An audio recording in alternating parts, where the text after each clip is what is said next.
The creditor knocked at 7 in the morning, and Alina heard him before she had a chance to decide not to. She had been standing at the top of the stairs for 10 minutes already, one hand resting on the banister, dressed in the plain brown dress from the day before, her hair still loose around her shoulders and her feet bare against the cold floorboards of the landing. Sleep had come to her in thin, grey patches toward 4 in the morning, and had given up entirely sometime before 5. She had lain in bed past the point of usefulness, staring at the ceiling and listening to the house breathe around her in its nighttime way, the sounds old houses make when they settle, the creak of timber, the distant rattle of a window in a room she could not identify from memory, and then she had risen quietly and come to stand at the top of the stairs. She had no particular reason to be there. Nothing at the top of the stairs at 5 in the morning required her attention. She had simply found that being upright was better than lying still with her thoughts arranged around her like furniture she had not chosen and did not know how to move. The knock came just as the first light, thin and not yet warm, began to show through the narrow window above the front door. It was not loud. That was the first thing she registered. People who came to collect what was owed to them rarely needed to be loud. They had already done the arithmetic in their heads and it came out in their favor, and that particular knowledge produced a patience that was far more effective than shouting. One firm knock, then stillness. Then the particular quality of waiting that told you clearly that this person was not going anywhere until the matter was resolved. Her mother moved below almost at once. Alina heard the bedroom door open on the floor below, heard the quick, soft footsteps that Margaret made when she was trying not to be heard, the steps of a woman who had already been awake, who had been lying in her own room knowing this was coming and had simply been waiting for the morning to make it real. The sound of the latch, the door opening just enough. A man's voice entered the house. It was low, methodical, entirely without feeling, the voice of someone who has delivered the same variety of news to the same variety of household on the same variety of morning many times, and who arrived long ago at the practical conclusion that emotion served no useful purpose in this line of work. He was stating facts. He had a gift for making facts sound inevitable, in a way that was somehow worse than being unkind about them. Alina stood at the top of the stairs and counted. She had always been quick with numbers. Her father had discovered this when she was 6 or 7 and had found it genuinely, warmly amusing. He would call out 3 or 4 figures at the dinner table and ask her to sum them before he could work it out on his fingers, and she always could, and he would shake his head with a laugh and tap the side of his head and say, "There she is, my little ledger keeper," and tell her she would make an excellent banker's wife. He had said it because he was delighted, because she was his daughter and she was clever, and he was proud of her in the easy, uncomplicated way he was proud of everything she did. He had not said it because he imagined the skill would ever matter for any serious purpose. He had expected her life to be arranged by someone else before arithmetic became necessary. 3 creditors, 3 separate amounts. She held each one in her head as the man spoke and ran the addition once, then again to confirm. £270. That was only the part she could hear through the gap of the partially opened front door. She knew, without needing to be told, that there was more. Her mother's voice moved through its careful responses. "Of course, I understand. If you could allow us just a little more time." The man at the door said the things men in his position say when someone asks for more time, which was to say, he said very little, and none of it was encouraging. The door closed. Margaret's footsteps moved quickly toward the back of the house. Alina turned and went to her room. She sat on the edge of the bed and looked at the wall. She had lived with that wallpaper since she was 6 years old and had looked at it most mornings of her life without truly seeing it. Pale green ground, small birds perched on thin curving branches. Every bird turned the same direction, right, toward the edge of the paper, toward whatever lay beyond the frame, wings not quite open, caught in the suspended instant between being still and being gone. She had looked at it for 15 years, and had never until this morning registered that they were all facing the same way. She registered it now. She thought about her father. He had been a gentle man in the truest meaning of the word, gentle not as something he worked to be or performed for an audience, but as his natural state, the mode in which he moved through the world. He had loved his wife and daughter sincerely and without reservation, and he had also, over the course of 20 years, managed the family's finances with the particular kind of hopeful inattention that produces disaster by degrees. He was not dishonest. He had been afraid, and fear that goes unaddressed for long enough does not remain fear. It becomes the texture of ordinary life. It becomes something you stop seeing, the way you stop seeing wallpaper. He had borrowed from 7 different people across his adult life, always intending to repay, and always finding that repayment was slightly less possible this month than he had anticipated, but certainly manageable by next month once some expected income arrived or some particular expense reduced itself. He had kept the accounts himself and had kept them badly, and by the time he died between one breath and the next in his armchair 3 years ago, the figure accumulated was one that the solicitor named the morning after the funeral, with the measured precision of a man performing a difficult professional duty. Elinor had been standing beside her mother while the list was read aloud. She had watched Margaret's face and had learned something in those 10 minutes that she had spent 3 years trying to organize. That love and debt can exist in the same house for 20 years without either one knowing the full extent of the other, and the morning when they finally meet has no clean name. She had looked for rage at her father and had not found it. What she found instead was something layered: grief for the man who had kept it from them out of fear, grief for her mother who had trusted him and been left with the consequences, and something harder underneath, the specific feeling of a floor you trusted showing you what it was actually made of. Margaret had sat through the whole list without flinching. She had thanked the solicitor, she had shown him out. She had gone to her husband's study and closed the door, and she had been in there for 2 hours. When she came out, her face was composed. She had been composed every day since. Elinor got up from the bed and opened the wardrobe. The gown was there, wrapped in thin tissue paper that smelled faintly of lavender, placed there 2 days ago by her mother's hands. She took it out and held it against herself in the small mirror on the dressing table. Ivory silk, a simple, clean cut that made the most of itself by making the least fuss about itself. A narrow ribbon of pale gold at the waist, fine enough to be discreet, present enough to be felt. She stood in the pale, early light, holding a gown that had cost more than they should have spent, and looked at her own face. She was not vain. Vanity required a security of position she had not possessed in sufficient quantities to indulge it. But she was honest, and honestly in that light, with the gown pressed against her and her hair loose and her face still clear from sleep, she could see exactly what her mother was counting on. The color was right for her. The lines were right for the occasion. Agnes would arrange her hair in the way she knew worked best. The pearls from her grandmother were real and they were good, and they would say exactly the right quiet things about exactly the right kind of history without saying anything loudly. She looked like what tonight required. She stood there for a moment and thought, I am still Elinor Ashford. I was that before this morning and I will be that after tonight regardless of how tonight unfolds. Whatever I am asked to do and whatever I choose to do in that room, I do not leave myself here when I walk through those doors. No number can take that from me. No ball can take it. No duke can take it.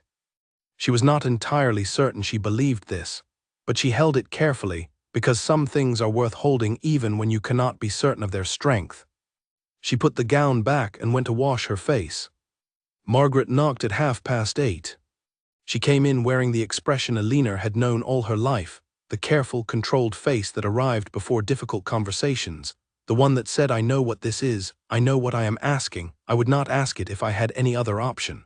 Elinor had been reading that face for 22 years, and she knew every line of it.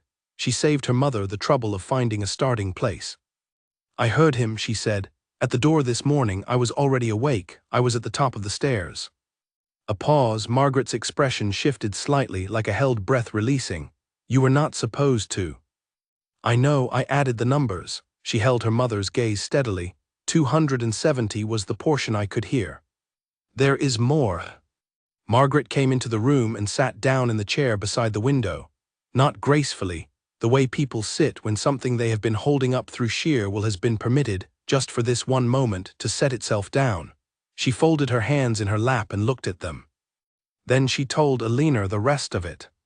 She told it quickly and all at once without pausing for reaction, which was not her usual approach to difficult subjects but which was, Elinor recognized, the only way to get through it.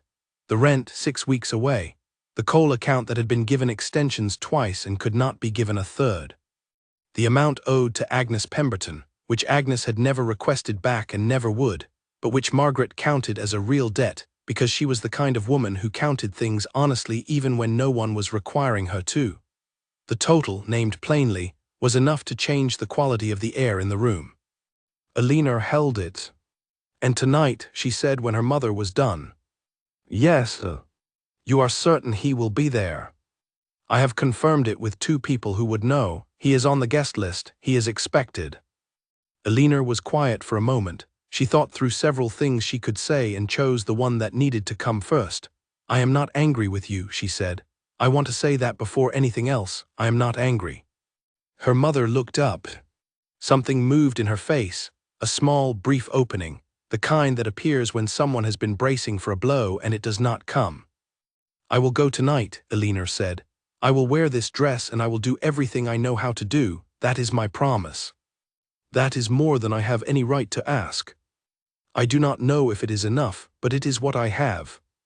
Her mother rose from the chair and came to her and put both hands briefly on Elena's face. 1 second, the way she had done when Elena was a child and something had happened that had no words adequate to it, only the warmth of hands. Then she stepped back and said Agnes would arrive at 10 and there was a great deal to do. Agnes Pemberton arrived at 10 precisely, which was consistent with her character. She came in out of the cool morning carrying a bag full of hairpins, and the particular warm, practical energy that Elena had always found deeply useful in difficult moments. Not because Agnes made light of difficulty, but because she had a quality of treating the present as simply the thing to be gotten through, and this was often exactly what was needed. She settled Elena in the chair by the window where the light was best, and began immediately on her hair and talked steadily throughout. Her garden, the state of the roses, her nephew's new situation in Northumberland, a dinner party the previous Thursday at which the soup had been remarkable, and the conversation had been rather the opposite. Elena listened and responded in the right places, and let the sound of Agnes's voice settle around her like something warm and ordinary, and let herself be simply present in the room, in the chair, in the uncomplicated activity of being prepared. Behind all of it, quietly and without any particular decision to do so, she was thinking about the Duke. She had seen him once, 2 years ago at a Sunday service at St. George's on Hanover Square, an early spring morning when the light through the church windows had that particular quality of spring light, present and alive in a way winter light is not, with warmth beginning to come into it even when the air is still cold. She had gone with her mother and Catherine Wentworth. She had sat through the first portion of the service in the pleasantly half-engaged state that services sometimes produced in her, following the words and hearing the music without being tightly anchored to either, and then her attention had caught on something, and she had been fully awake. A man standing to her right, perhaps 30 feet away, standing completely still in a way that was different from the stillness of everyone else in the room. Most people in church are still because they have been asked to be and are making an effort at it. He had seemed still because it was his default state, as if stillness was what he returned to when nothing required otherwise, and movement was something he selected deliberately when it was called for and put down again when it was not. She had watched him quietly for 2 or 3 minutes before looking away. Afterward, Catherine had supplied the information with the pleased authority of someone who collects this kind of knowledge and knows exactly when to deploy it.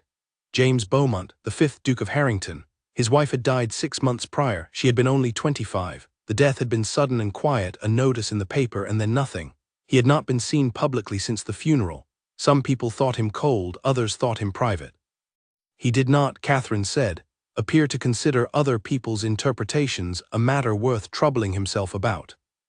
Elena had looked at him one more time as the congregation filed toward the doors, and the spring air came in from outside.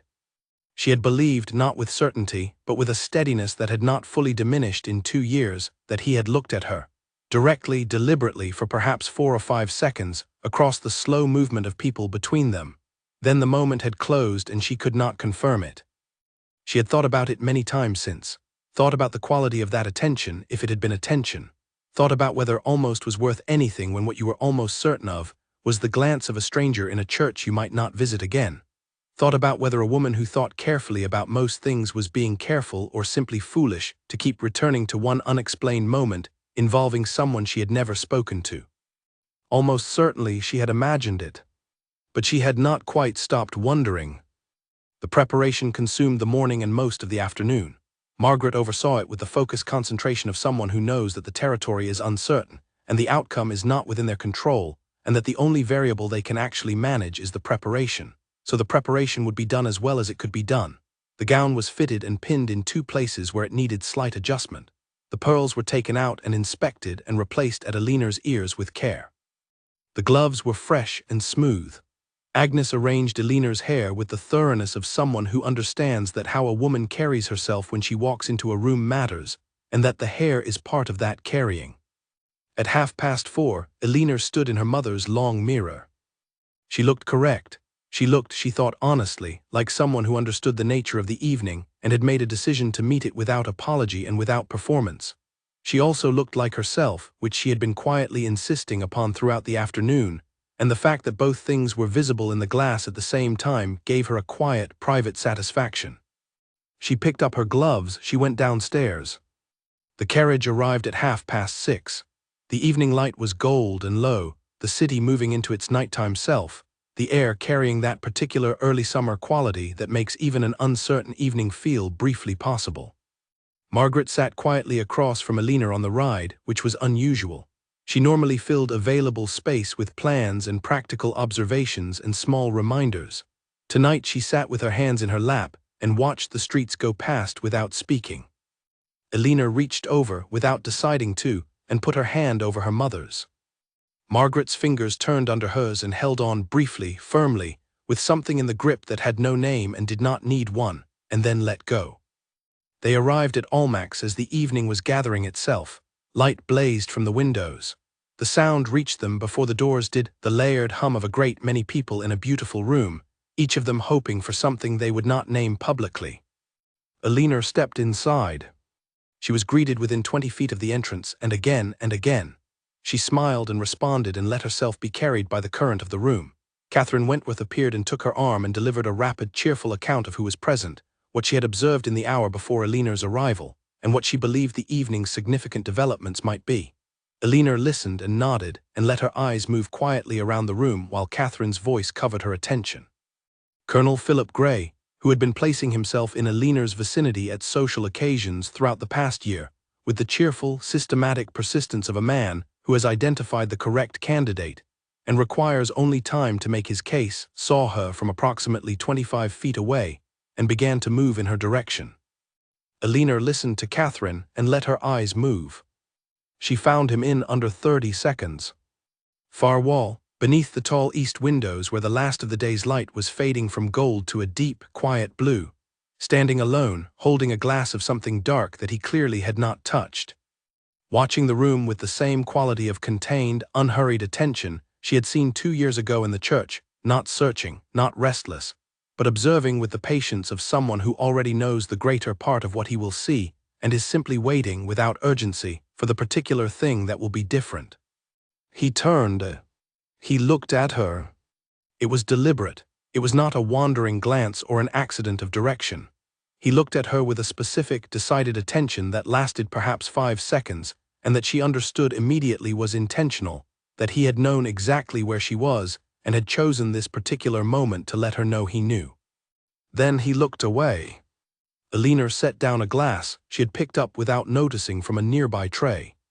She stood for one full breath. Then Colonel Grey arrived at her elbow and began to speak, and she was perfectly warm and gave him every courtesy she had, and her attention was entirely correct, and behind all of it something was working in her that she did not have a name for yet and was not going to look for one. The evening was underway. Whatever was going to happen had already, in one small but definite way, begun. James Beaumont arrived at Almack's at 9:30 and stood just inside the entrance long enough for his eyes to adjust from the dark of the street to the brightness of the room. He had come later than he intended. He had been sitting in his library at home, in the particular chair near the window that he used for thinking, not reading, because reading required a different quality of attention and thinking required the ability to look at something without actually seeing it, working through the question of whether he was making a mistake. He had been working through this question for about 40 minutes when he recognized that the working through had become the thing itself. He was not going to answer the question by sitting in the chair. The question would only be answered by going or not going, and if he did not go, he would spend the remainder of the evening in the chair wondering what the answer would have been if he had. He was not willing to spend the evening wondering. He had spent enough evenings in that particular way. He put on his coat and came. His brother Henry was waiting near the entrance. Henry had been there for an hour already, which was completely in character. Henry Beaumont was 30 years old and attended these occasions in the easy, uncomplicated way of someone who found the world consistently interesting and expected others to find it so as well.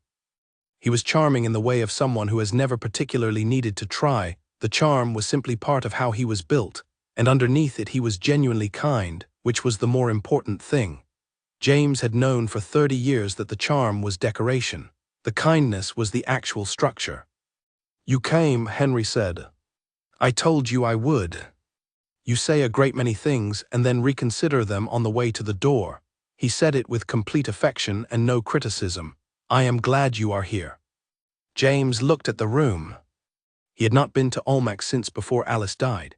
He had not been to most social occasions since before Alice died, and some he had avoided for longer than that, because Alice had found large gatherings genuinely difficult.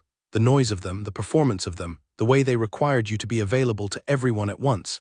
And he had found it simpler not to bring her to places that required things of her she did not have available, rather than to navigate those evenings alongside her distress. He recognized this, in the catalogue he had been making for 18 months, as one of his failures. It had been practical rather than unkind, and it had also been a way of avoiding a conversation about why such evenings were difficult for her, and avoidance has costs whether or not it looks like consideration. He had catalogued his failures with the same thorough, quiet attention he brought to everything. Not to punish himself, he was not a man who found punishment useful, but because he was trying to be honest, and because the only way he knew to avoid repeating a mistake was to examine it until he understood exactly what it was. Alice had been 25 when she died. They had been married for 4 years. It had been, from the first months, a marriage conducted between two people who were trying to make it work, and who had, in the ways that matter most, consistently failed to reach each other. He had cared for her. He had tried, with everything he had available, to give her what she needed. What she needed was something he had not been able to locate in himself at the time, a kind of open warmth, an ease of emotional availability, something that comes naturally to some people and that James had never been able to do naturally. He could do it by effort. By effort it was the wrong thing. She had needed something that did not feel like someone working. He did not know what he might have done differently. He had thought about it at length and had not arrived at a clear answer, which was either evidence that there was no clear answer or evidence that he had not yet looked at it directly enough. He had come to Almack's tonight because he was finished accounting and had decided to act. 3 weeks ago his solicitor Edward Crane, a precise, careful man who communicated significant amounts through the arrangement of what he chose to mention casually, had come to James with information that he had framed as a professional courtesy but which James recognized immediately as something else. A name had appeared in a review of outstanding accounts with a creditor they shared, Margaret Ashford, a woman in reduced circumstances, a family debt that had been manageable and was becoming less so. The creditor was tightening terms. He had also mentioned, with the same professionally neutral manner, that Mrs. Ashford had a daughter. Crane had named a date for an event at which the Ashford family was expected to attend. He had mentioned this in the same neutral, quiet way. He had closed his case and wished James good morning and left. James had sat with the information for 3 weeks. He had thought, in those 3 weeks, about a Sunday morning 2 years ago in a church on Hanover Square. About a young woman standing in a shaft of spring light from a narrow window, slightly apart from the people around her, with a quality of composure that was not coldness and not distance but something else, the particular composure of a person who knows exactly where they are and what is happening around them and is choosing with care what of their response to show. He had looked at her and thought, here is someone who understands something I have been trying to understand. Here is someone who is honest in a specific, visible way, and who is not performing that honesty. He had found out her name afterward, Eleanor Ashford, a gentleman's daughter, father recently deceased. Nothing remarkable in her history, except the specific kind of dignified difficulty that reduced circumstances produce when the people enduring them refuse to complain. He had thought about her at irregular intervals in the 2 years since, in the way you think about an open question that has not answered itself, without urgency, without a plan, but without being willing to put it down. And then Crane had come with his information, and the open question had acquired a quality of urgency it had not previously possessed. Henry brought him a glass of claret and James held it and looked at the room. "The Ashford women are here," Henry said, a few minutes into a comfortable silence. Mother and daughter. The daughter is near the refreshment table at present, with Colonel Grey and Miss Wentworth. I know. A pause. You know. I was aware when she arrived. Henry looked at him with the expression he reserved for conversations about things that actually mattered, the careful expression, dressed casually, because Henry had learned years ago that treating important subjects as if they were casual was the most likely approach to get James to actually engage with them. James, he said, what are you doing tonight? Attending a ball. That is not what I mean, and you know it is not what I mean. I know. Then could you perhaps tell me what you actually mean? James was quiet for a moment. He turned his glass once slowly in his hand. Then he said, with the care of a man choosing his words because he does not yet have all the words he needs, I am trying to find out what I mean. I have not finished finding out. Henry considered this. She is in a difficult position, he said carefully. Her family is in a difficult position. If you cross the floor and ask her to dance and nothing comes of it on your end, the cost of that is not the same for her as it is for you. You understand that? I understand that. I want to be certain you understand it. Henry, James looked at his brother. I understand it. Henry held his gaze for a moment. Then he said, and if you cross the floor, what is it on your end? James looked across the room. Eleanor Ashford was listening to Colonel Grey with the outer surface of her attention, gracious, engaged, appearing interested, correct in every visible way. But James had spent his adult life watching people with the particular attention of someone who does not participate at the usual level of social surface, and who therefore sees more of what is underneath it. And underneath the grace and engagement he could see something that had nothing to do with Colonel Grey. A deeper attention pointed elsewhere, a quality of being present in the conversation, while something more fundamental in her was occupied with something the Colonel had not caused and could not reach. She glanced across the room, just once briefly in his direction. Then she looked back at the Colonel. If I cross that floor, James said, it will not be nothing. Henry was quiet for a moment. Then, that is either very reassuring or quite terrifying. Both, I expect. Then go, Henry said, before Colonel Grey occupies what remains of the evening. James set his glass down on the tray of a passing footman. He had not drunk any of it. He had been holding it for the better part of an hour because his hands had needed something to do while he worked through what he was going to do with the rest of the evening. He began to cross the room. The crowd adjusted for him in the way it always did for men of his standing, not because anyone was asked to, not with any deference that announced itself, but the way a current adjusts around something large and steady that moves through it. He nodded to two men who greeted him by name and did not stop walking. He reached Eleanor Ashford. Colonel Grey, to his credit, had fast reflexes. His expression did something rapid and involuntary when he turned and understood the situation, but he managed it quickly. James bowed to Eleanor, correctly without performance or excess. He said he hoped the evening was agreeable. He said that he would be honored if she would grant him the next dance. The room adjusted. Not dramatically, not with the obvious theater of a scene. Only in the small ways rooms adjust when something unexpected enters them. Conversations pausing in mid-thought, glances moving in brief arcs and returning, the slight collective reorientation of people who are pretending with varying degrees of success not to be watching. James waited. Eleanor looked at him. She did not hurry her response and she did not look away.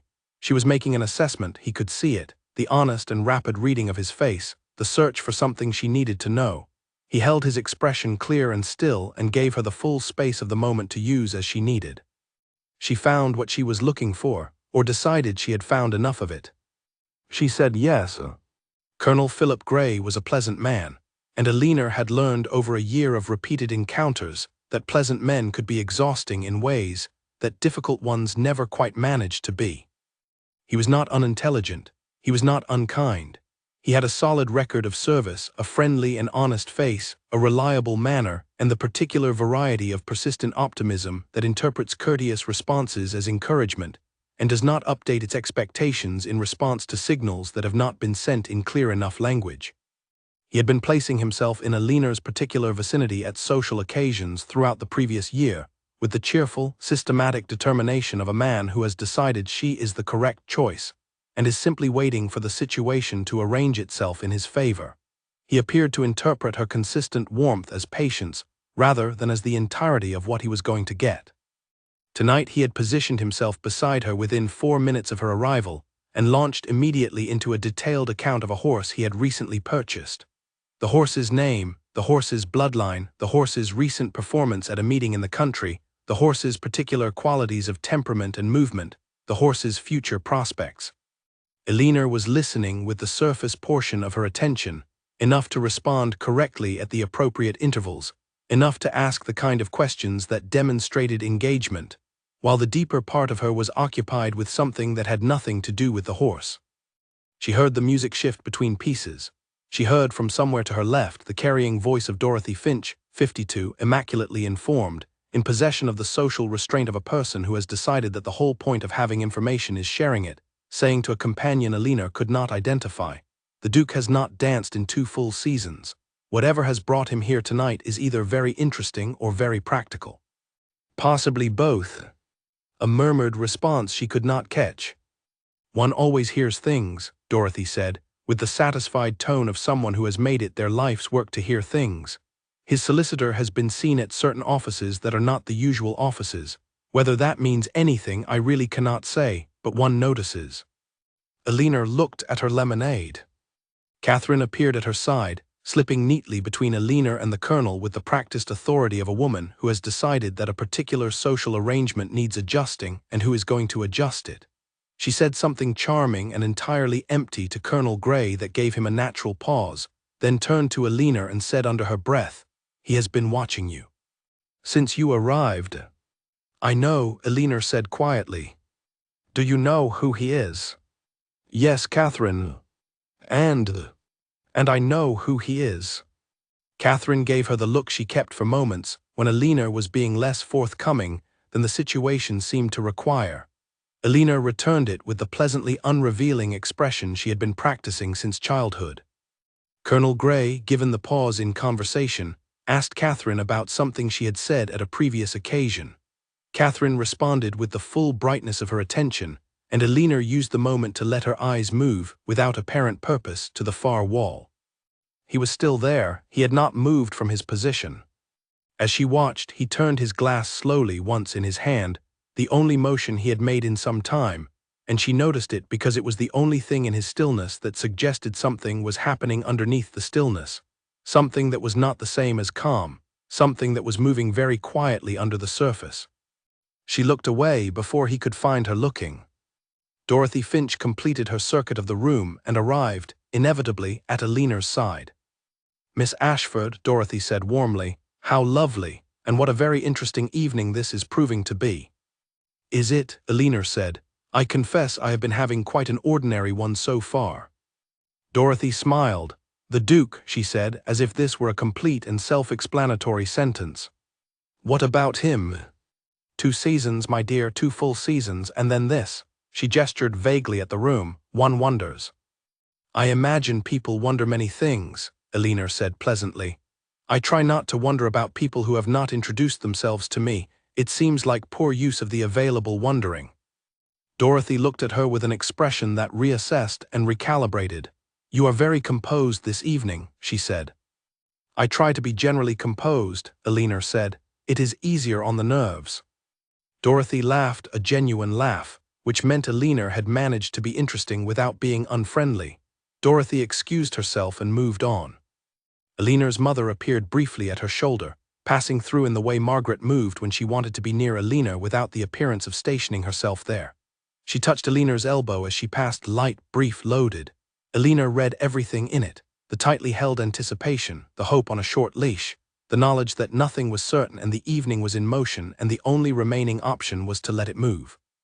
Elinor said something appropriate to Colonel Grey about horses, and he brightened considerably. Approximately 30 seconds later, the texture of the room changed.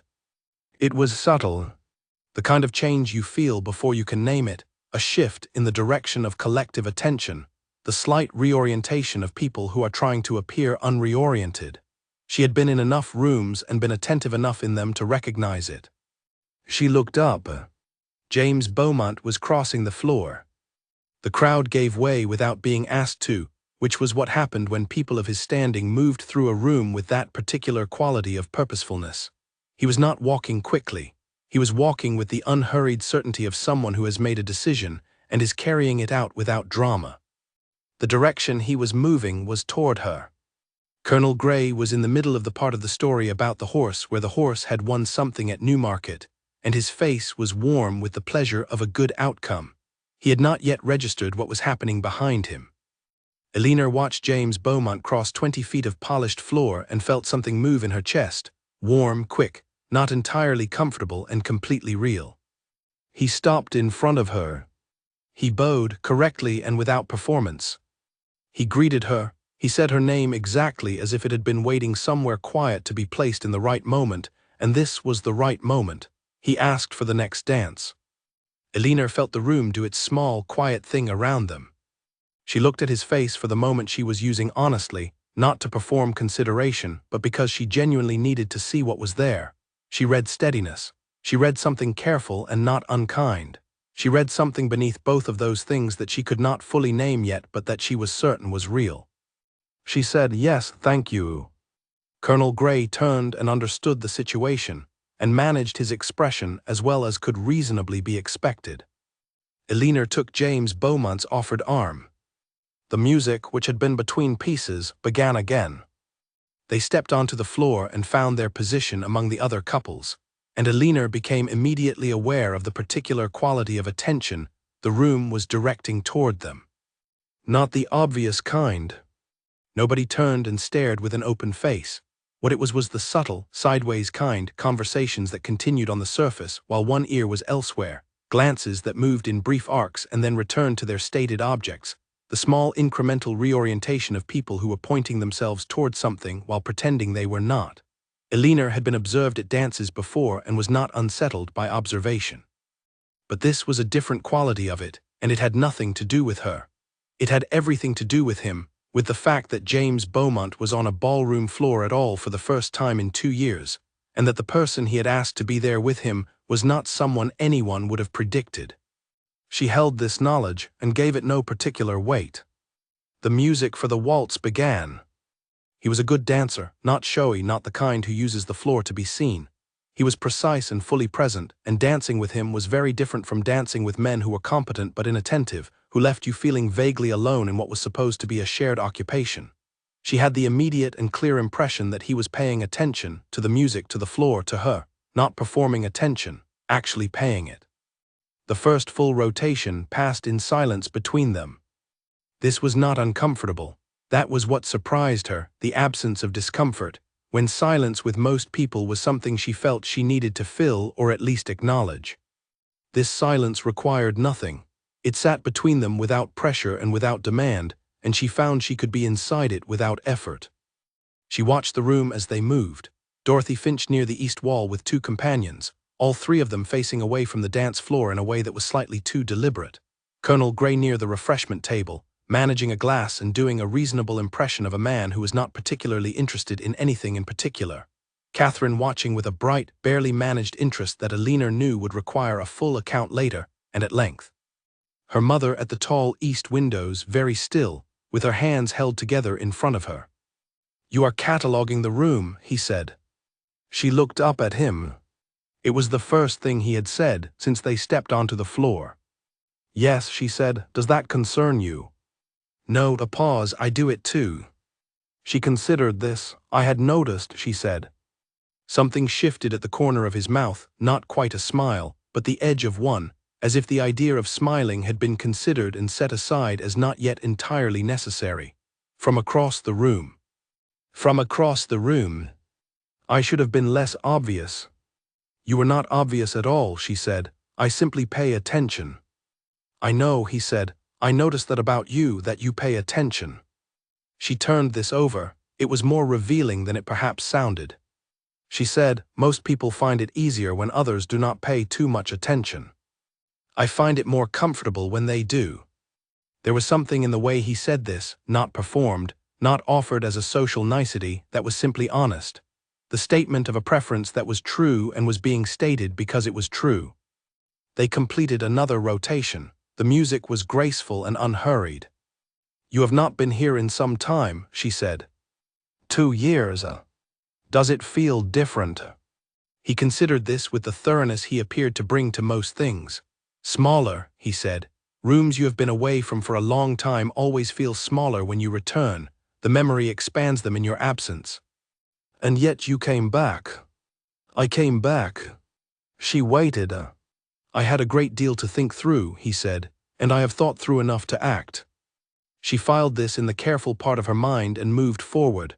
"You asked me specifically," she said, "out of everyone in this room." "Yes. Why?" He was quiet for a moment, a full moment, long enough to tell her he was not going to give her a convenient answer. "I saw you once," he said, 2 years ago at a church service." She breathed very carefully. "I found out your name afterward," he continued. "And then I did nothing about it for 2 years, which is," he paused, "characteristic of me in certain situations, and not something I am satisfied about." "You remembered that," she said, "from one moment." "From one moment?" "Yes, she said carefully. "I thought you might have looked at me that morning. I was not entirely certain." "I looked at you," he said. "I know," she said. "I was not certain of it until now." Something changed in his face. Not dramatically, not in the way of theatrical emotion, but in the way of a door opening that has been kept closed, a specific and genuine shift, the expression of a man who has been recognized accurately and is acknowledging it. The music continued. Around them the other couples moved in their own rhythms, concerned with their own evenings in their own separate small worlds. Elena and James were in theirs, and it was quieter and fuller than it appeared from the outside. A small irregularity in the floor caught her heel, barely perceptible, barely a stumble, barely even a moment. His hand at her back pressed slightly firmer in the same instant, a fraction of a second before she had fully registered the need for it. She was back in her balance almost before she had lost it. He did not comment, she did not thank him.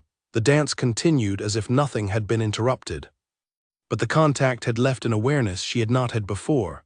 The specific quality of his hand at her back, controlled, attentive, present in a way that was not incidental. She kept her expression entirely neutral. "You are thinking something you are not going to say," he said. She looked at him. "How do you know that?" "Your expression moves somewhere else very slightly." "Not dramatically, most people would not notice it." "And you noticed." "I told you," he said, "I pay attention too." She thought about this for a moment. Then, "What do you think I am thinking?" "I think you notice something, and are deciding what to do with having noticed it." She looked at him. "That is quite accurate," she said. "I told you I generally am."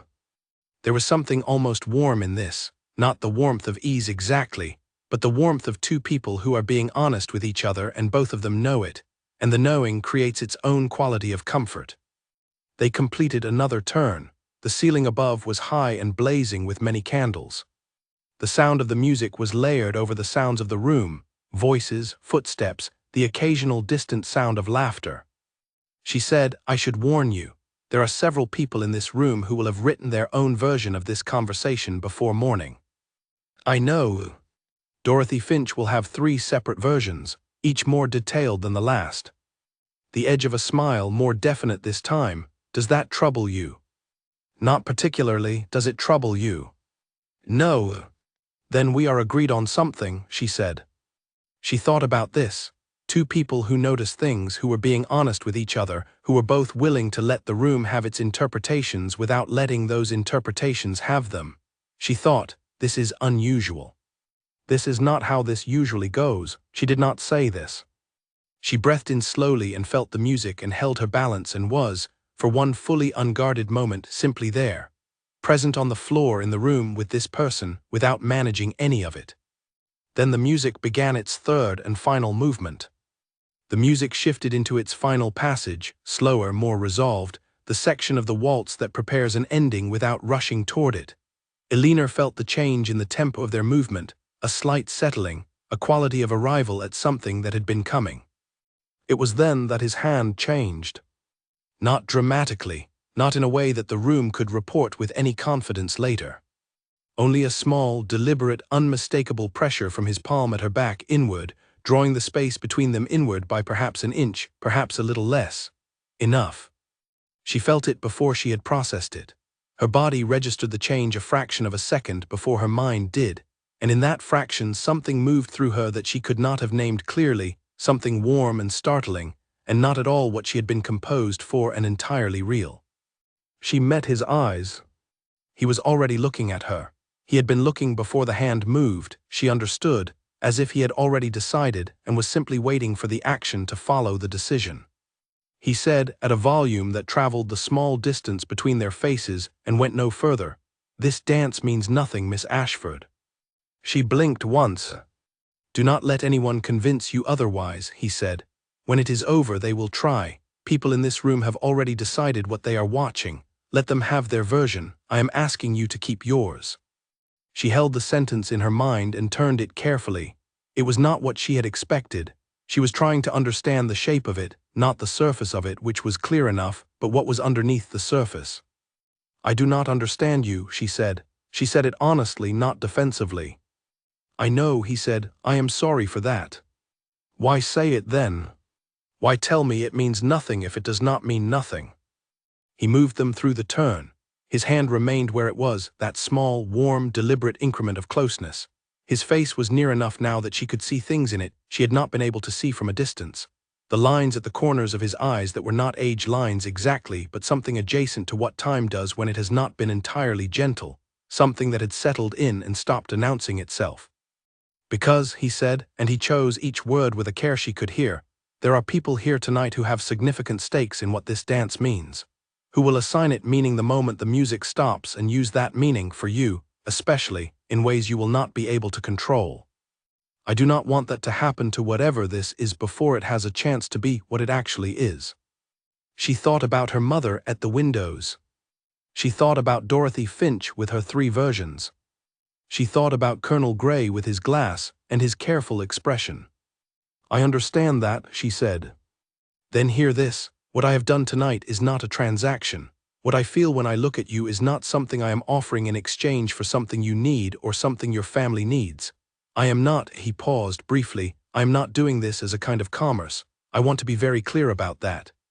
She absorbed this. The music moved. The room moved around them. "Then why the instruction?" she said. "Why tell me it means nothing?" "Because I cannot tell you what it means yet," he said. "I do not know what it is well enough to name it. And I will not name something in the middle of a crowded room to people who are waiting to take the name and use it before the named thing has had time to become itself. A declaration made in front of witnesses is not a declaration. It is a performance. I have no interest in performance." She turned this over slowly. "So you are asking me," she said, "to tell anyone who asks that the dance meant nothing, so that no one can take what is between us before we know what it is." He looked at her. She saw something happen in his face that was quiet and deep and entirely genuine, not the expression of someone performing recognition, but of someone who has been accurately seen, perhaps for the first time in a while, and is responding to it honestly. "Yes," he said, "exactly that." She breathed. The music was very nearly done. She could hear it in the phrase, the long resolution, the instrument settling toward the final note. "All right," she said. He looked at her. "All right," she said again more quietly. "I will say it means nothing. I can do that." "Thank you." "Do not thank me," she said. "I am not doing it for you. I am doing it because I agree with you, and because I understand what you are protecting, and because," she stopped herself. "Because," he said. She thought about the birds on her wallpaper, all of them facing the same direction, wings not quite open. "Because I would rather have something real without a name," she said, "than something named that has no reality." The music reached its final bars. His hand remained where it was through the last notes, through the ending, through the long breath that followed when the instruments let the sound go and the silence arrived. Then the music stopped. He released her correctly, he stepped back, he bowed. She curtsied. The room exhaled. Alina straightened and felt the evening reconvene around her, the sounds of the room returning, the social world reassembling itself in the space the music had briefly suspended. She thought, "I am going to carry this correctly." I am going to walk back across this floor and be entirely fine, and let it be what he said, something without a name yet, something being protected until it is ready to be what it is.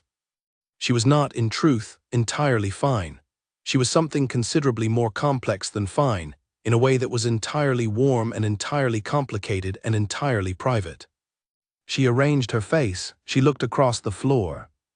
Her mother was watching her with an expression Alina had not seen before, something between relief and fear, and something she could not identify, held very still in Margaret's face, all of it carefully and unsuccessfully concealed. James offered his arm. Alina took it. They crossed the floor. Margaret Ashford had taken her position near the tall east windows before the dance started, and had not moved from it since. She had chosen this spot with intention. It gave her a clear and unobstructed view of the full dance floor without placing her in the direct line of sight of the people she least wanted to speak to tonight, who were the people who wanted most to speak to her, and who would, if given the opportunity, talk to her about exactly what she was watching with a thoroughness she could not afford to indulge. She watched Alina step onto the floor with James Beaumont. The first thing she noticed was not the dance but the room, what the room was doing in response to the dance. She had lived in rooms like this for 30 years, and she could read them the way a sailor reads a sky. The small adjustments of people who were pointing themselves towards something while performing inattention, the brief lull in conversations, the glances that moved in quick arcs and then returned to their stated objects. The room was paying extremely close attention while pretending, with varying degrees of success, to be paying attention to something else. Good, she thought, then immediately be careful. She watched Alina. Alina moved with the quality she had always had, full, unself-conscious presence in her body, not performing grace, but simply having it in the way that some people do when they are not fighting themselves. Most young women dancing with the Duke of Harrington tonight, given what his attendance meant, given what his attention would be interpreted to mean, would have been managing their appearance of ease. Alina was not managing anything, she was simply there. This was either very well or deeply concerning. Margaret had not yet determined which. She thought about herself at 17, a ball in November at a house in Grosvenor Square. Arthur Ashford had asked her to dance at 8 in the evening, and she had known within the first 2 minutes on the floor that she had understood something important and real about him and about what they would be together. He had been tall and warm and generously present, the kind of person who made everyone in his immediate vicinity feel they were exactly the person worth talking to at that moment. She had been certain. She had been very young, and she had been absolutely certain. She had married him at 19. She had loved him without reservation or qualification for 20 years, and she had been loved back genuinely, fully, without performance, and she had also spent those 20 years not knowing about the debts because he had been afraid to tell her. And the morning after the funeral, the solicitor had come and read the list, and she had sat through it and gone to the study and closed the door. She did not hold this against Arthur. She had made that decision 3 years ago, and she kept it. He had loved her, and he had been afraid, and real fear deserves more forgiveness than deliberate dishonesty. But she was standing at a window at Almack's watching her daughter dance with a duke because of the consequences of that fear, and the distance between the girl she had been at 17, full of certainty and love and the comfortable confidence that things would arrange themselves, and the woman she was now, standing here with her hands folded and her face composed, was something she felt not as a thought but as a weight somewhere below her ribs. She was doing this for Alina, she believed that fully.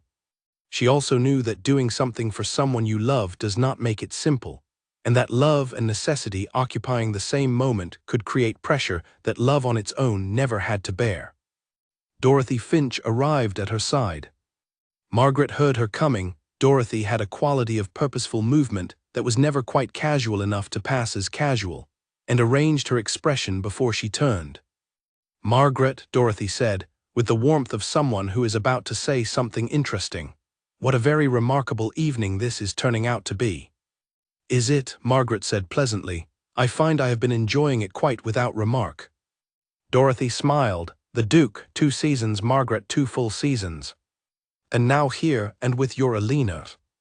"My Alina is one of a great many accomplished young women in this room tonight," Margaret said. "Of course she is," Dorothy said, in exactly the tone that meant, "We both understand that is not the relevant point." She looked at the dance floor. She is holding herself beautifully, and he seems quite focused. He is a gentleman, one hopes for focus. You are remarkably calm. I find calm more useful than the alternative, Margaret said. If it were my daughter, I am quite sure I would not be calm.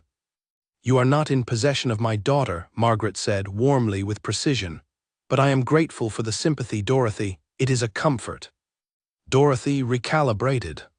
She shifted to another topic but stayed where she was, because Dorothy Finch very rarely removed herself from a situation before she had obtained what she came for. Margaret let her talk and kept her face easy and her attention fully on the floor. She watched James Beaumont move Elena through the turns of the waltz, not showy, not performed, a quality of attention that was very clear to anyone who was watching for it and invisible to anyone who was not. She watched Elena respond to it gracefully, correctly, and with a quality of being genuinely present that Margaret recognized as something her daughter had always been capable of but did not often allow. Then, and Margaret saw it clearly from 30 feet away at the angle she had specifically chosen, the Duke's hand shifted. Just slightly, inward by the smallest degree, just enough. Margaret breathed. Dorothy had gone quiet beside her. Margaret looked at her daughter's face. Elena had met his eyes. Something was moving between them, a conversation, private in the complete way of something said at 12 inches distance in a crowded room, which is the most private distance available. Margaret could not hear it. She could not lip-read it. She could only watch Elena's face. What she saw there was something she had not seen assembled in exactly this way before. She had seen pieces of it separately at different moments across Elena's life. She had not seen all of it at once, not in this particular combination, not without any of it being managed or performed. She saw Elena holding something. She saw Elena making a choice about what to do with what she was holding. She saw her daughter, who was steady and careful and almost never shaken, who had been holding herself and half of Margaret together for 3 years, being moved by something, actually moved, and choosing, carefully and in real time, what to do with it. Dorothy said very quietly beside her, "Oh." Margaret said nothing. Margaret, Dorothy's voice had lost most of its social brightness. "Your daughter is dancing," Margaret said. Her voice was steady. Her voice was always steady. "Dancing, Dorothy, nothing more."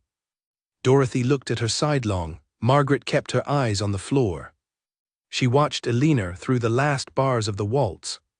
She watched the distance between Elena and James Beaumont, that small, deliberate, unmistakable distance removed. She watched her daughter hold her posture and talk and make her choices about her expression with the skill of long practice, and she could tell from the particular quality of it that whatever was being said between them was honest. She did not know what it was. She was certain it was honest. She thought about Arthur in his armchair. She thought about Elena at 7 years old adding numbers in her head at the dinner table, laughing. She thought about the number she had said aloud this morning and Elena saying, "I'm not angry with you." The music stopped. Dorothy made a small sound beside her that she probably had not intended to make. Margaret watched Elena rise from her curtsy. She watched James Beaumont bow. She watched the room draw breath. She looked at her daughter's face. She saw something there that had not been there when they walked through the door.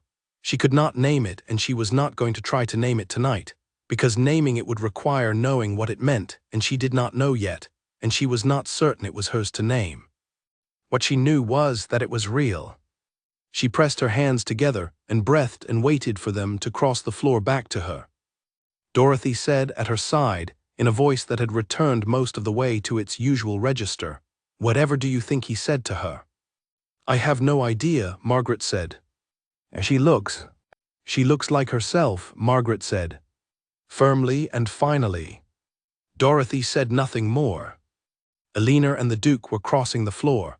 Margaret watched them come and arranged her face into something warm and easy and entirely unrevealing. She was very good at this. She had been practicing it for 30 years. She watched them come. The Duke returned her to the exact spot where he had found her, near the east wall, near the windows, near her mother. He did this without speaking. They had crossed the floor in silence, and it was a different silence from the beginning of the dance, which had been the silence of two people finding their footing. This was the silence that follows something said, the silence that has weight in it, that is full rather than empty, that belongs to people who have been somewhere together and are carrying what they found there. Alina held this silence carefully. She was aware of the room watching their approach. She gave the room nothing, not because she was hiding anything but because she was not ready to share what she had, and sharing it was not the room's right. They reached her mother. James Beaumont stopped. He inclined his head to Margaret with the correct, formal courtesy the moment required. He said Mrs. Ashford was looking well. He said he hoped the evening had been agreeable. He said, and here he paused briefly, in a way that was very small, and that only someone paying the specific kind of attention Alina was paying would have noticed, that Miss Ashford was exceptionally good company.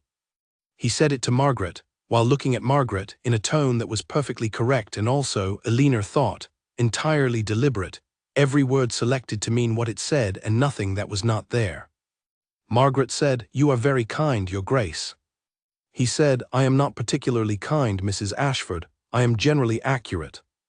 Then he bowed to both of them and walked away. Alina watched him cross the room. She watched him reach his brother Henry near the door, watched the brief exchange between them, Henry saying something, James responding with very little, and watched both of them settle into the easy, comfortable quiet of two people who have known each other their whole lives and do not need to fill the space between them. Dorothy Finch arrived at Alina's side within 2 minutes. Alina had anticipated this. "Miss Ashford," Dorothy said, "what a pleasure, that was a lovely dance." "Thank you, Lady Finch." "He dances remarkably well, does he not? For a man who has been for a man who has been otherwise occupied." "He dances very well," Alina said. "And you seem to find a great deal to discuss." "We spoke briefly," Alina said. "He was perfectly agreeable." Dorothy looked at her with the measured expression of a woman who has received information and is determining how much of it to believe. Alina met the look with a pleasant, entirely opaque smile. "Of course," Dorothy said. She moved away with the graceful, slightly disappointed movement of someone who has not gotten what she came for and is already calculating where to try next. Catherine arrived approximately 12 seconds later. She took Alina's arm firmly and said, "You are going to tell me everything." "I am going to tell you that we danced and spoke briefly, and that he is an agreeable partner." "That is wildly insufficient." "I know, it is what I have." Catherine studied her. Alina looked back. Something passed between them that was beyond words, the specific communication of two women who have known each other long enough to read each other's silences, and Catherine determined that pressing would not produce more tonight. "Fine," she said, "but eventually."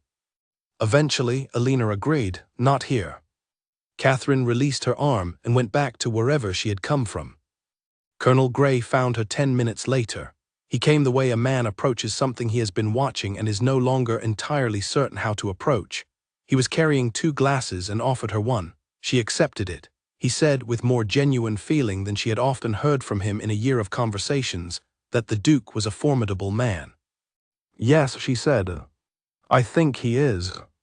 He was quiet for a moment. "He spoke to you during the dance." "Yes." "I hope," he stopped. Then more plainly than anything he had said to her in a year, "I hope it was to your advantage." She looked at him. He was looking at her with the expression of a man who has been holding something and is in the process of setting it down, not resentfully, but honestly, because he is honest enough to recognize when something is finished. "Thank you, Colonel," she said. "I believe it may have been, I do not yet know fully." He nodded. He said good evening. He walked away and she watched him go, and she thought, "He is a good man and he deserved more candor than I have given him this year, and I will find a way to be properly clear with him soon, and that is its own thing to address in its own time." She remained in the room for another hour. She spoke to several people and said the right things and managed the rest of the evening correctly. She danced once more with a pleasant young man whose name she would not remember by morning. She ate a small amount at supper and drank a glass of water and let the evening finish itself in the way that evenings finish when the significant thing is behind you. She looked for James Beaumont once more near the end of the night. He was gone. He and Henry had left before supper. Someone mentioned it in passing, not as a notable event, just as a thing that had happened. He had come, danced one dance, spoken to his brother, and gone home. She thought about the pressure of his hand. She thought about the words. She thought, all right. The carriage came at 11. Elena and Margaret rode home through the dark streets in silence for the first few minutes, the city going past outside the windows. Margaret did not speak immediately, which was unusual. She usually filled available time with plans and observations. Tonight she sat with her hands folded and watched the streets without speaking. Finally Margaret said her name quietly. "Yes," Elena said. "What did he say to you?" Elena looked at her hands. She considered what was accurate, and what was hers to share, and what belonged for now in the space where it had been created. "He said this dance means nothing," she said. "He asked me not to let anyone convince me otherwise." Her mother was very quiet. "That is the truth of what he said," Elena said. "And you believed him?" Elena thought about his face, the quality of honesty in it, not performed, not constructed, simply present the way a person is present when they have stopped pretending. "Yes," she said, "I believed him." "What does it mean?" "I do not know yet."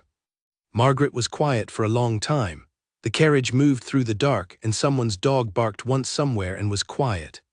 "He told me," Margaret said finally in a careful voice, "that he was not kind but accurate." "Yes, I heard him." "What do you think?" Elena looked out at the city and thought about a man who had spent 45 minutes standing alone near a window with an untouched glass, and who had then crossed a room and done the thing he came to do and been precisely and exactly himself throughout. "I think they are the same thing in him," she said. "Kindness and accuracy, I think in him they are not separate." Her mother said nothing else. Elena closed her eyes and felt the motion of the carriage, and was not able to sleep and did not need to. Margaret was at her writing desk before the house was properly awake. The hall clock had not yet struck 5. The candle on the desk had burned to less than an inch. She had lit it at 1 in the morning, after lying in bed for 2 full hours confirming beyond reasonable doubt that sleep was not going to arrive, and had come downstairs in her dressing gown and sat at the desk and begun to write. She was writing a letter to Agnes Pemberton's cousin in the north of England, a woman she had not seen in 3 years, and who had no connection to anything that currently required her attention. She was writing it because her hands needed to be doing something, and writing a useless letter was better than sitting with nothing. She wrote about the weather and a recent visit from a neighbor and the state of her garden, and she wrote it all with great care and attention, and when she was done she sealed it and put it aside and sat with the stump of the candle and thought about James Beaumont. She had been thinking about him, with varying degrees of success at thinking about other things in between, since the carriage had brought them home. She kept returning to the 3 things he had said. Mrs. Ashford was looking well, he hoped the evening was agreeable, Miss Ashford was exceptionally good company. The third one, she kept returning to the third one, not pleasant company. Not charming, not accomplished, not impressive, none of the usual words that men used at social occasions when they were being polite about a young woman they had just danced with. Good company. The phrase of someone who had genuinely been somewhere with another person and was reporting accurately what the experience had been. The phrase of someone for whom accuracy was a habit and who used it even when something else would have been easier. "I am not particularly kind, Mrs. Ashford. I am generally accurate." She put her face in her hands. She was 50 years old. Her debts could end in a court. Her daughter had just danced with a duke who had said something private to her in a room full of witnesses, and then gone home without explanations. And Elena had come back across the floor looking like someone whose world had just shifted on its axis, and had said it meant nothing with a steadiness that told Margaret absolutely nothing about what was true. The candle went out. She sat in the dark until the gray edge of morning started to show itself through the curtains, and then she sat some more. At a few minutes past 8 o'clock, a knock came at the front door. She went herself, the maid had not yet been asked to begin, and as she crossed the hall to the door she had the feeling, which she could not have explained, that this particular knock was specifically for her. The man on the step was well dressed, composed, carrying a leather case with the specific quality of a professional who has done this many times. He introduced himself as Edward Crane, solicitor, representing the Beaumont family estate. Margaret stood in the doorway. He asked if he might have a very brief word. He said it would not take long. She showed him to the small sitting room. They sat across from each other. She waited. He opened his case. He took out an envelope. He placed it on the table between them and said, in the careful and specifically neutral manner of a professional who makes a point of not revealing his feelings about his own errands, that he had been asked to deliver this on behalf of a client who wished to remain unnamed, in connection with certain outstanding obligations that had come to his client's attention. He said this kind of arrangement was not uncommon. He said such matters were handled through his office regularly. He said the envelope contained documentation of payment in full directed to each of the outstanding creditors, and that no response or further action was required on her part, simply to receive it. He closed his case, he stood, he said good morning and showed himself to the door.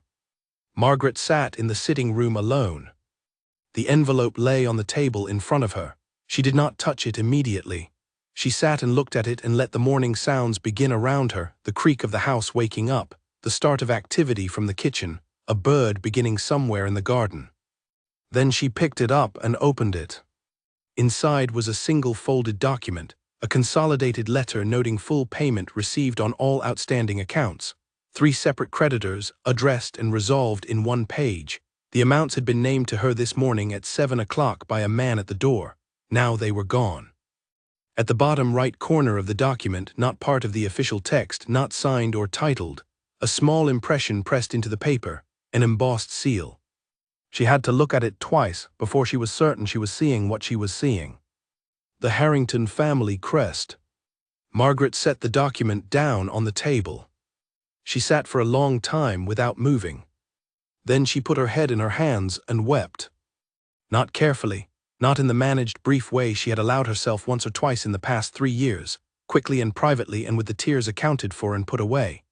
The actual thing, the complete, unmanaged thing she had been turning away from for 3 years because there was always a reason to turn away from it, always something that needed her to be composed, always tomorrow or next month or once things were settled.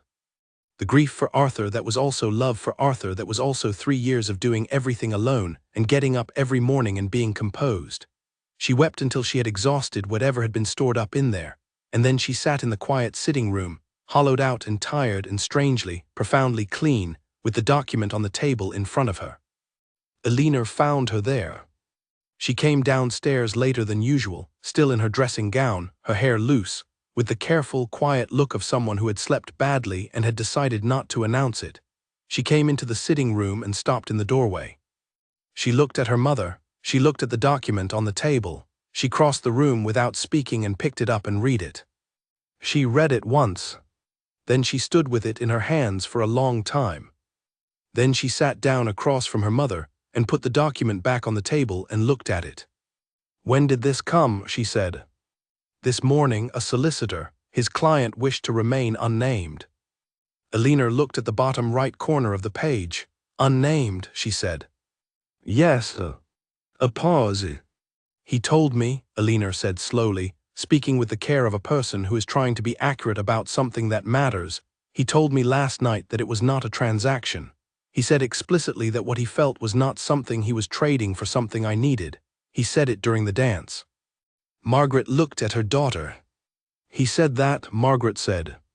"Yes, and this," Elinor looked at the document again, "does not look like a transaction. A transaction has terms, this has none. It does not require anything. It does not ask for anything. It is what someone does when they cannot think of anything else to do with what they feel and they know they cannot say it yet, and they need to do something real with it regardless." Margaret was very quiet. "I need to think about this," Elinor said.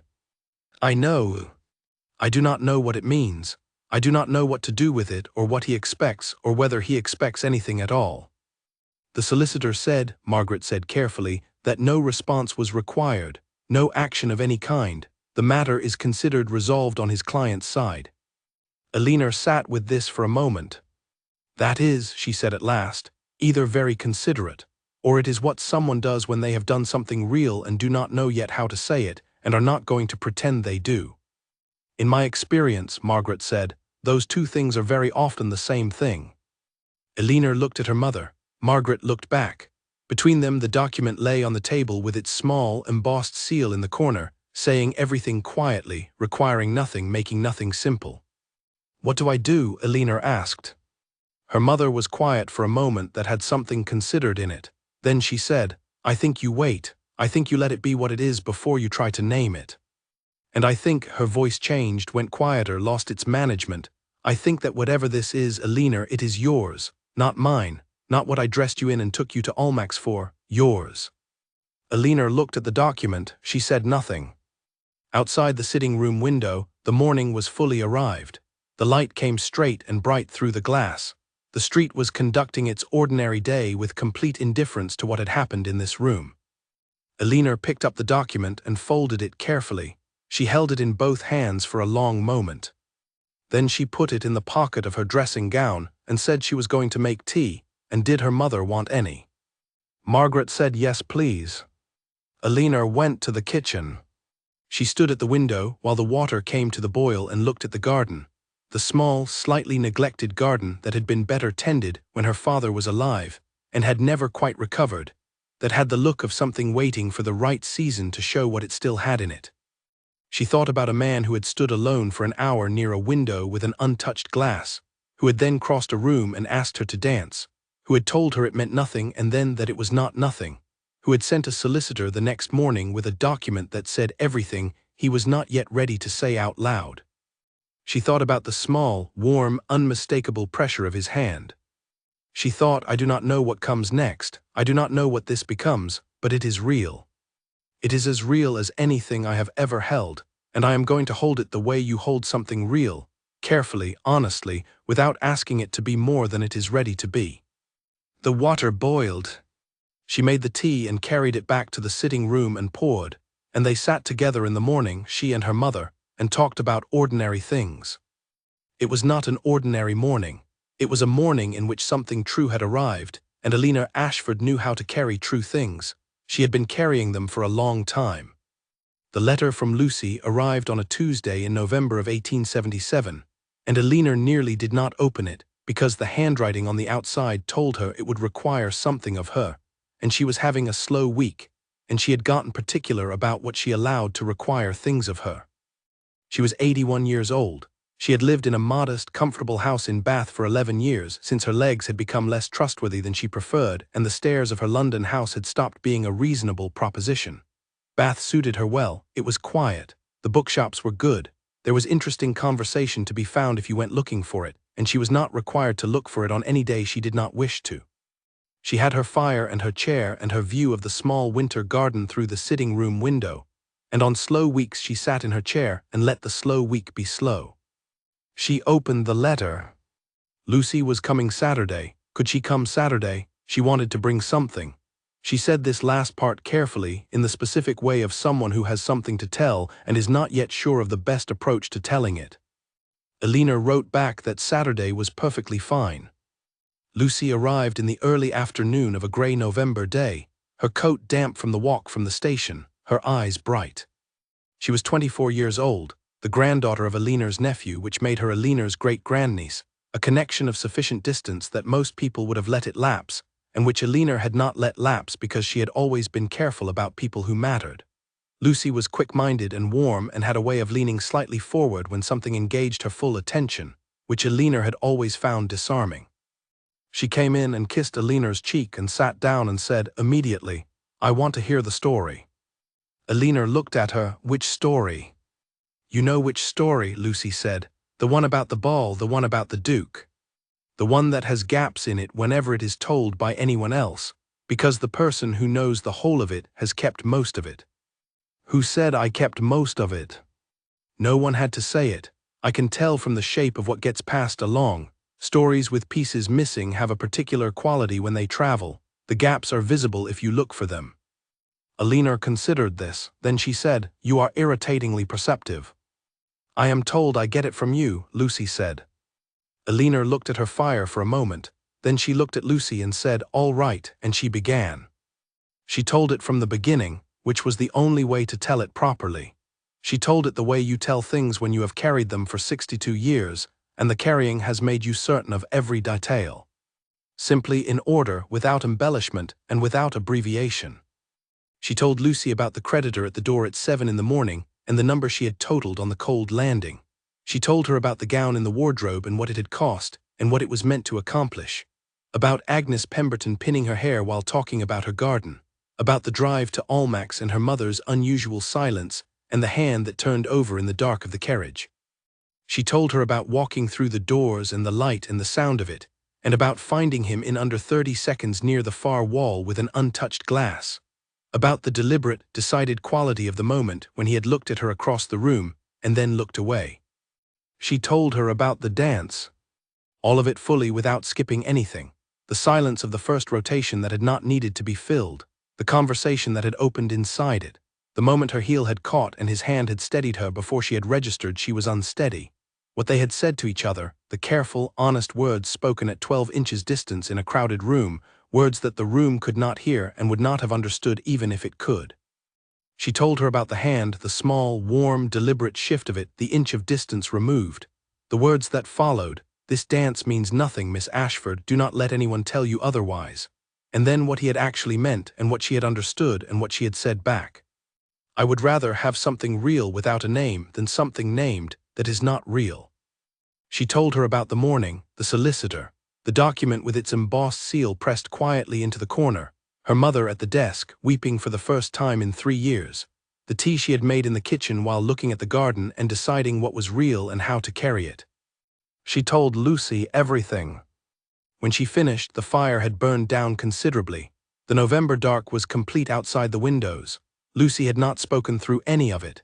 She had sat entirely still, which was unusual for Lucy, and had watched Eleanor's face with an attention that was older than 24. And then Lucy said. "Then nothing," Eleanor said. "He did not write, he did not call." 6 weeks later his solicitor sent a brief, formal note saying no response to the previous communication was required or expected, and the matter was fully resolved on his end. "And you?" "I thought about writing to him. I drafted several things at various points. None of them were the right thing." "What stopped you?" Eleanor looked at her fire. "He had told me what it was not. He had said it was not nothing but also not yet a promise, that he did not know what it was and wanted to know it before he named it. I thought the honest response to that was to wait." She paused. "And then more time went by and the waiting became simply the shape of the thing. And the shape of the thing was that this was what it had been one evening, one true exchange, and what followed from it." Lucy was quiet for a moment, then she said, "May I show you something?" Eleanor looked at her. Something in Lucy's face had shifted. She was no longer simply listening, but preparing to do something and being very careful about how she did it. "What is it?" Eleanor said. Lucy reached into the bag she had brought with her and took out a small wooden box. Old, with a clasp gone slightly green with age, she set it on the table between them. "I have been corresponding," Lucy said carefully, "with a member of the Beaumont family, Henry Beaumont's grandson. His name is William and he lives in Shropshire. I wrote to him several months ago. I was trying to find out what I could." Eleanor said, "Lucy, I know I should have asked you first. I would have said no." "Yes, that is precisely why I did not ask." She put her hand on the box. "William found this in his grandfather Henry's old study in a drawer that had not been properly gone through since Henry died. It had your name written on the outside, Eleanor Ashford, in his handwriting. William has samples and he confirmed it." Eleanor looked at the box. Lucy opened it. Inside was a single folded piece of paper. Old. The paper had yellowed and the fold lines were soft with years. "A letter," Lucy said. "Never delivered, never sent, your name on the outside. It was written the night after the ball. William believes Henry may have kept it in case James ever asked for it back. He never did." Eleanor sat very still. "Shall I read it?" Lucy said. "Read it," Eleanor said. Lucy unfolded the paper carefully and held it toward the light from the fire. The letter began without a greeting, just her name, as if he had started mid-conversation and the paper had caught it. It said, "I have been trying to decide since I arrived home what I want to write to you, and I have written several attempts and concluded they were wrong, and this is the most recent and it may also be wrong. But I am going to write it regardless because the alternative is silence, and silence in this particular case seems to me like a form of cowardice I am not prepared for tonight." It said, "I told you the dance meant nothing. I told you this because I could not say in that room with those people what I actually thought, which is that it meant more than anything I have done in 2 years and more than most things in considerably longer. I told you to let them call it nothing because I did not want the room to take it from you before I had the chance to give it to you properly. Whether I have the right to give it to you properly is a question I have not yet resolved. But I knew I did not want them to have it. It said, I have known your name for 2 years. I have thought about a Sunday morning at St. George's on Hanover Square in March more times than is reasonable for a man of my general temperament. I saw a young woman standing in a column of light from a narrow window with the particular quality of composure that is not the absence of feeling but the careful and honest management of it, and I thought, here is someone who understands something I have been trying to understand. I did not act on this thought for 2 years. I am not going to explain all the reasons for that tonight. Some reflect well on me and some do not, and all of them are mine to carry, but I did not forget. It said, I do not know what I am asking. I know I am not asking nothing. I also know I am not yet in a position to ask what I may eventually want to ask, because I have not earned the right to ask it, and I would not ask it of someone who was not entirely free to consider it. The practical matter I arranged because I could not in good conscience leave it unarranged. The alternative was to watch someone I already care about be pressed into difficulty I could resolve and to choose not to resolve it, and I found I was not capable of that choice. It said, I am a coward, Miss Ashford. Not about ordinary things, about this kind of thing where what you feel is real enough to matter and you have been wrong before about what to do with what matters, and the memory of being wrong is present every time you try to move forward. I'm a coward and I know it, and I am trying tonight to be somewhat less of one by putting this on paper even though I may not send it. The alternative is to pretend that tonight was what the room thought it was, which was nothing, and I cannot manage that pretense. It said, I hope you are well. I hope the morning is better than the one before it. I hope you did not spend the night trying to name what this is, because I asked you not to let them take it, and I think that instruction should apply to both of us. It said, I know where you are if you ever wish to find out more about what this is. It was signed James Beaumont. Lucy lowered the paper. The fire had burned very low. The room held the particular quality of winter evenings, warmth inside, cold outside the glass, and the space between those two things where you could sit for a while without having to be anywhere specific. Alina sat in that space. She sat for a long time, and Lucy waited and did not speak, because Lucy was wise enough to understand that some silences are not empty. After a long while, Alina said, he was not a coward. Her voice was quiet, not sad, not precisely sad, something that had more resolution in it than sadness, something that had traveled a long way to get where it was. He was not a coward, she said again. He was afraid. Being afraid is not the same thing as being a coward. A coward would not have written it. A coward would not have named it. Lucy said he never sent it. No, but he wrote it. He wrote it the night it happened, and he named it honestly, and then he chose not to send it. Not from cowardice, from exactly the reason he said. He was not yet in a position to ask what he might eventually want to ask, and he would not ask it of someone who was not entirely free to consider it. That is not cowardice, that is a kind of respect. She paused, and then time went as time does, and the thing he might eventually have wanted to ask became something he did not ask, for reasons I do not know and will not know. She looked at the fire. He died in 1848, she said. I read the notice. I sat with it for some time. I did not go to the service. I had no reason anyone would have recognized, but I sat with it. I am sorry, Lucy said. Alina looked at her. Do not be sorry, she said. I am not sorry, it was a true thing. It was the truest thing I had for a very long time, and true things do not require resolution to be worth having. Not a love story in the way people usually mean those words, not completed, not given everything it might have wanted, but something real and something that was careful with itself, that did not let itself be taken apart by other people's interpretations or other people's needs. That is not a small thing. That is, in fact, quite a large thing. She looked at the letter in Lucy's hands. May I have it, she said. Lucy held it out. Alina took it and held it for a moment, feeling the age of the paper, the texture of it after 62 years in a drawer in someone else's house. She did not read it again. She had heard it clearly the first time. She held it and thought, he wrote me the truth the same night it happened. He put it on paper and he named it honestly, and then he kept it, or Henry kept it for him, and here it is, 62 years later, having found its way to me regardless. The truth finds you eventually if you do not stop it at the door. She thought about one evening in the spring of 1815, a room full of candlelight, an inch of distance between two people on a dance floor that was the whole distance between one life and another. She thought about this dance means nothing. She thought about what nothing had contained. I lived well, she said. I want you to know that this is not a story about a life diminished. It is a story about one night that was true, and what it costs to hold something true when the world wants to name it for you, and whether the cost is worth it. She was quiet for a moment. I believe it was worth it. I have believed it for 62 years, and I am still of that opinion.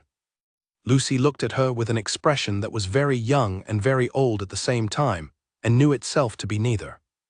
Keep it safe, Alina said, and gave the letter back. Lucy took it. She placed it back in the wooden box and closed the clasp.